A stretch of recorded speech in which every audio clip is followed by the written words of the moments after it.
The question is that this bill be now read a second time. I call the member for Baulkham Hills. Thank you, Madam Acting Speaker. I rise in favour, to speak in favour of the Crimes Amendment Provocation Bill 2014.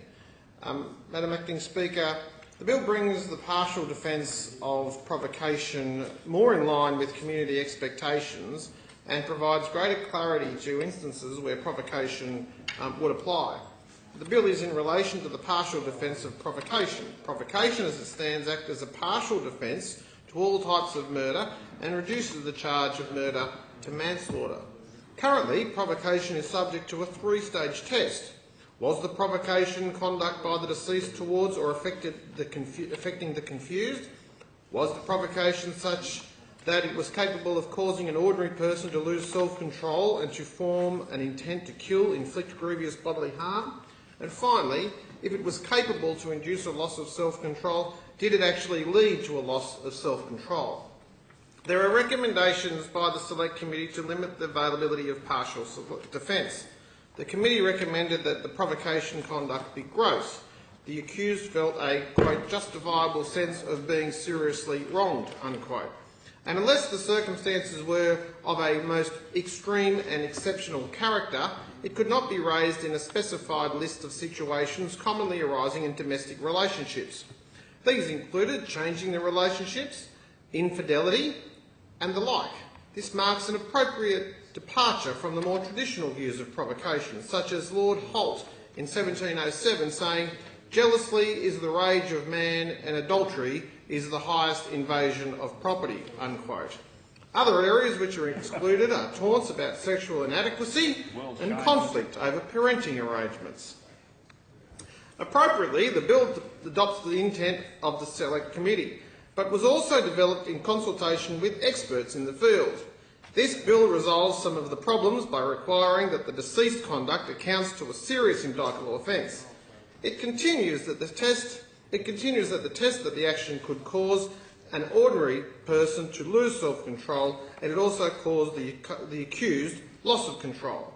In this way, the circumstances which the Select Committee described as requiring circumstances of a most extreme and exceptional character before they would be considered will not alone amount to extreme provocation, which involve an individual exercising their right of personal autonomy and will not fall within the terms of this bill. The test is also brought more closely into line with community standards by the removal of the words, quote, "in the position of the accused," unquote. This means that while the jury will consider whether the particular accused lost self-control, they will then consider whether the conduct was so extreme that an ordinary person could have lost control so far as to form an intent to kill or cause really serious injury. When it is unlikely any non-violent sexual advance would ever pass these thresholds, the bill also makes clear that they alone can never amount to extreme provocation. This is consistent with the Select Committee's recommendation that the partial defence be excluded in cases of non-violent sexual advance. This defence has occasionally been called the, quote, homosexual advance defence. That is, an unwanted advance from a male to another male may have been used as a defence. This is clearly not appropriate and not in line with community expectations. I note Justice Kirby said, quote, "If every woman who was the subject of a gentle or non-aggressive, although persistent sexual advance could respond with brutal violence rising to an intention to kill or inflict grievous bodily harm on the male importuning her, and then claim provocation after a homicide, the law of provocation would be sorely tested and undesirably extended," unquote. It is very difficult to imagine this sort of defence passing any of the other thresholds in the proposed test. However, they are specifically excluded for complete clarity. This provision clearly states the Government and the Select Committee's intention to exclude a person who kills in response to a non-violent sexual advance from the protection afforded by the defence of provocation. The bill also avoids the artificiality of limiting the application of the partial defence by excluding denominated behaviours. Instead, it requires that the provocative conduct amount to a criminal offence.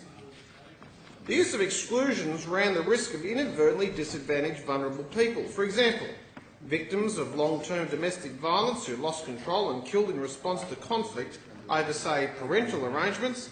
In that situation, it would be impossible to ask the jury to consider whether the partial defence was made out if they had to ignore the behaviour which had caused the accused to lose control.